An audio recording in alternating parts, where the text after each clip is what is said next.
Assalamualaikum warahmatullahi wabarakatuh. Alhamdulillahirabbil alamin wa bihi nasta'inu ala umurid dunya waddin. Wassalatu wassalamu ala asrofil anbiya'i wal mursalin sayyidina wa maulana Muhammadin wa ala alihi wa sahbihi ajma'in, amma ba'du. Puji syukur kehadirat Allah Subhanahu wa taala, di sore hari ini di bulan Ramadan tahun ini kita dipertemukan dalam keadaan sehat dan juga keadaan iman sehingga kita melaksanakan puasa Ramadan. Salawat dan salam tak lupa marilah kita aturkan kepada junjungan kita Nabi Agung Muhammad Sallallahu Alaihi Wasallam, dan semoga dengan hidayahnya, dengan syafaatnya kita akan mendapatkan tempat di surganya nanti. Allahumma amin. Pada sore hari ini kita bertemu lagi dengan sobat ngaji KKG PAI Kecamatan Gumelar, dan pada kesempatan hari ini kita akan membahas tentang tujuan puasa Ramadan. Ketika kita melaksanakan atau melakukan sesuatu harus ada tujuan yang jelas, apalagi kita akan melaksanakan ibadah yang luar biasa, yaitu rukun Islam yang keempat, puasa Ramadan. Tentunya dalam melaksanakan puasa ini jangan sampai kita tidak mendapatkan pahala ataupun keutamaan-keutamaan dari puasa tersebut karena salah dalam tujuannya. Nah, untuk itu mari kita bahas bersama-sama apa sih tujuan puasa Ramadan yang harus kita miliki dan niat yang sesuai dengan tuntunan dari Nabi Muhammad SAW. Yang pertama, tujuan kita berpuasa tentu tak jauh dari perintah Allah Subhanahu wa taala yang termaktub atau tercantum di dalam Al-Qur'an surat Al-Baqarah ayat 183. A'udzubillahi minasyaitonirrajim. Bismillahirrahmanirrahim. Ya ayyuhalladzina amanu kutiba alaikumusyamu kama kutiba alal ladzina min qablikum la'allakum tattaqun.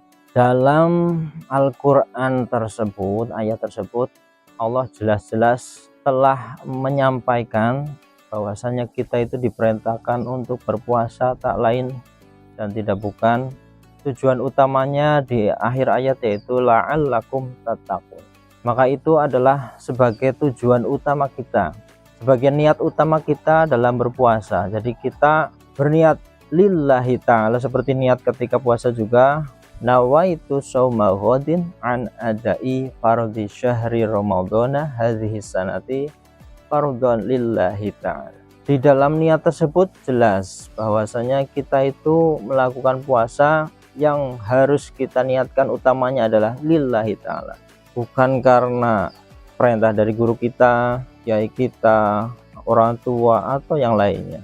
Jadi kita melaksanakan semata-mata karena perintah Allah Subhanahu wa taala. Kita niatkan untuk taat kepada Allah Subhanahu wa taala, yang tak lain karena daripada perwujudan takwa tadi, yaitu menjalankan perintahnya berupa puasa Ramadan. Dengan demikian, tujuan yang utama yang harus kita niatkan itu berarti adalah lillahi ta'ala, bukan karena yang lain.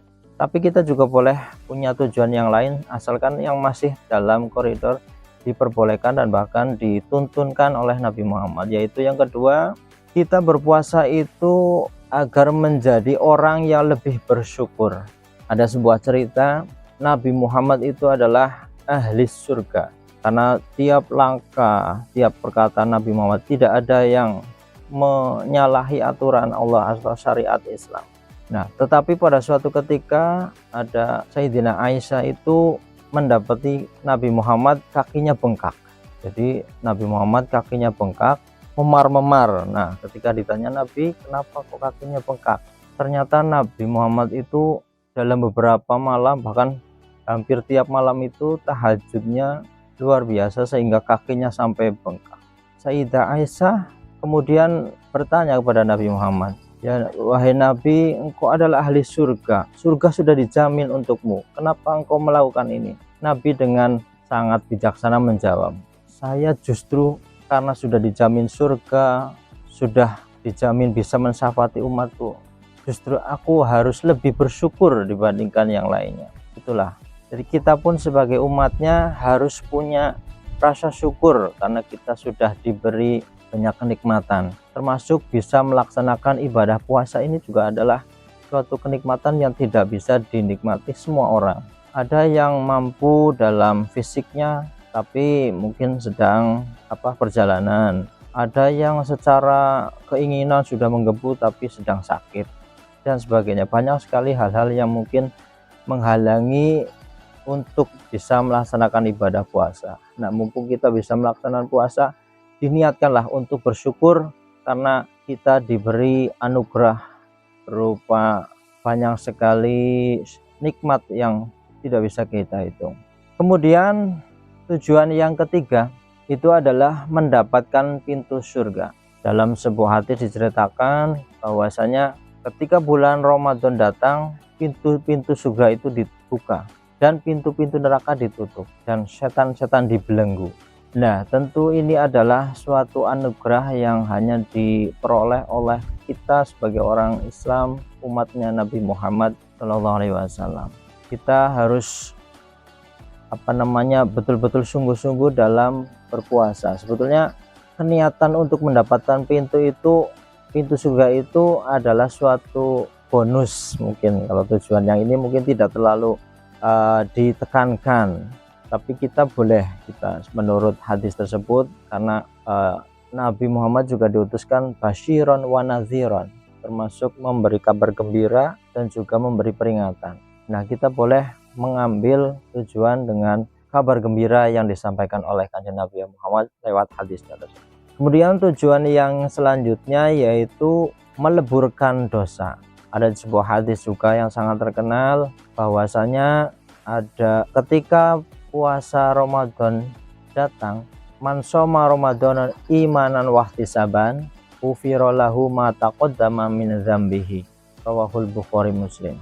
Di dalam hadis tersebut, ketika kita berpuasa karena Allah Subhanahu wa taala, jadi tujuan yang pertama tadi ketika kita puasa melaksanakan, kemudian didasari dengan lillahi taala, kemudian kita mengharapkan peleburan dosa, diperbolehkan karena hadis tersebut. Ketika kita berpuasa karena Allah, insya Allah dosa-dosa yang telah lampau, yang mungkin sengaja ataupun tidak disengaja, Allah melebur sebagian dari dosa kita dengan hadis yang disampaikan oleh Kanjeng Nabi Muhammad tersebut. Jadi kita punya harapan, orang yang bergelimang dosa di bulan Ramadan inilah adalah kalau istilah ada pemutihan dosa. Nah, ini termasuk cara ataupun suatu kesempatan buat kita untuk melebur dosa-dosa kita dengan memperbanyak amal dan ibadah, serta yang utama adalah puasa Ramadan tersebut. Insya Allah dengan janji dari Kanjeng Nabi yang memang itu disampaikan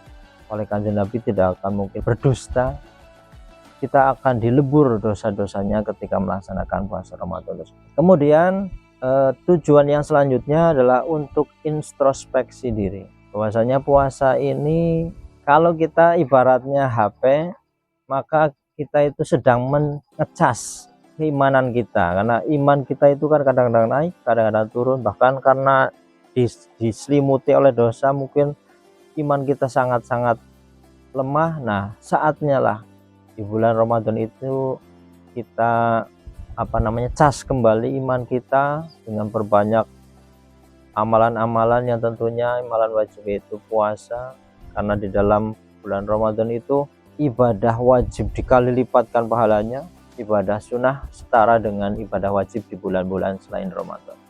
Tentunya kita juga mengintrospeksi diri selama setahun yang lalu, dosa-dosa apa yang kita lakukan, maka kita perbanyak istighfar, membaca Al-Quran dan sebagainya. Maka kedepannya harapannya ketika kita sudah bisa melebur dosa, introspeksi tadi dengan berbanyak istighfar, dosa-dosa kita akan dilebur, dan berikutnya kita akan mengisi dengan pahala berupa amalan-amalan soleh di bulan setelah bulan Ramadan.